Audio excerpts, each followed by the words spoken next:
I am Mayor Parks's youngest son. I'm the fifth of 9 children.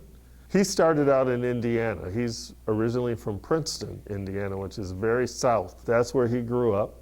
And it was a farming community. It was all black community where he lived. In fact, it was just honored recently by being part of the African American Museum in Washington, D.C. There's an exhibit of that particular community called Lyle Station. After he got married, while he was still in school, he would come to that church in the summer and help the pastor. Once he graduated, the family moved to Kokomo, and then Richmond, Indiana, and then from Richmond to Ann Arbor, and then from Ann Arbor to Detroit, from Detroit to Grand Rapids, and then after he finished his pastorship in Grand Rapids, he moved to Chicago. One favorite memory I have is when I was in the 4th grade. We were headed to the museum at the University of Michigan. And our bus pulls up to the school and we're all ready to go, but there's a problem. We don't have enough chaperones. So the trip was about to be canceled because of that. So I said, wait a minute. I think my mom and my dad can help out. So we called and they came to the rescue and saved the day. They chaperoned and we were able to go on our trip.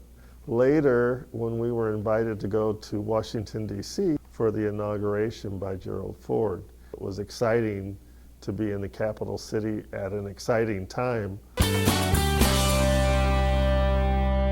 Parks' influence was as a successful pastor at Church First Community African American Episcopal Church, the second church to be founded in the city, one of the oldest churches in Grand Rapids. He was of that generation where you put your head down, you work, you prove your worth. One of the criteria that they wanted for the new pastor at that church was for him to be a family person and to be involved in the community.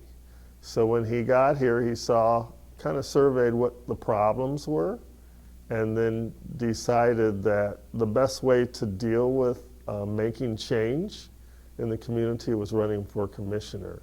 One of the problems was open housing. Grand Rapids was a community that for minorities you could only live in certain areas, and the realtors would redline the city. So like if you wanted to live on the northeast side of town, they might say, no, it'd be better if you looked on the southeast side of town. In order for minorities to be able to live wherever they wanted to in the city, he held a march, and we all marched downtown to the city commission and made our case for why that wasn't a good thing and how that needed to change.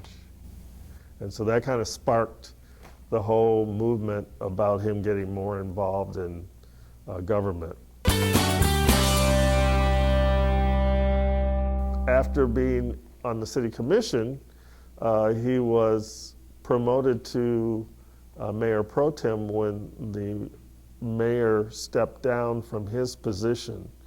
So then he was the one who was temporarily in charge of the city until he was later elected.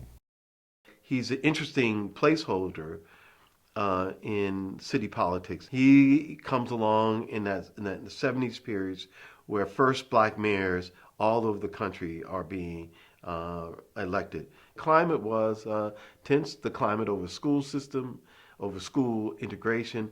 I think the commission thought that Parks would be able to pacify the black community.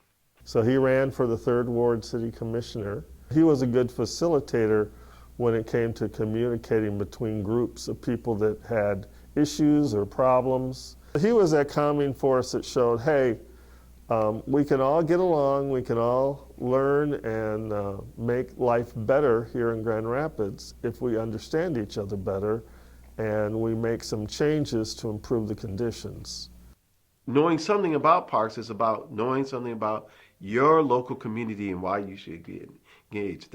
Democracy asserts that we as individuals have equality and a right to participate in self-governing. He was the one when Grand Rapids was going through its decline with the 60s. He formed the Blue Ribbon Committee that got the downtown redevelopment started. The whole Ford Museum, the Van Andel Center, and the mall on Monroe, and the Pantland Hotel. That all kind of came together under his leadership. It was a spark that got everything moving so that what you see downtown now is kind of the fruits of his labor.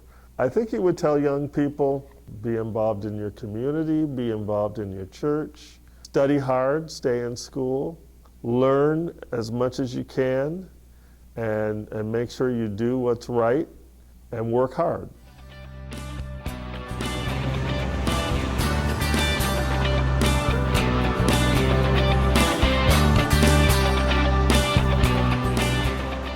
When was Lyman Parks born? What did he want to be when he was younger? Where did Lyman Parks meet his wife? Why did Lyman Parks run for city council? What was the political climate when Lyman Parks was mayor? Why was Lyman Parks the man for the job at the time? What did you learn from Lyman Parks?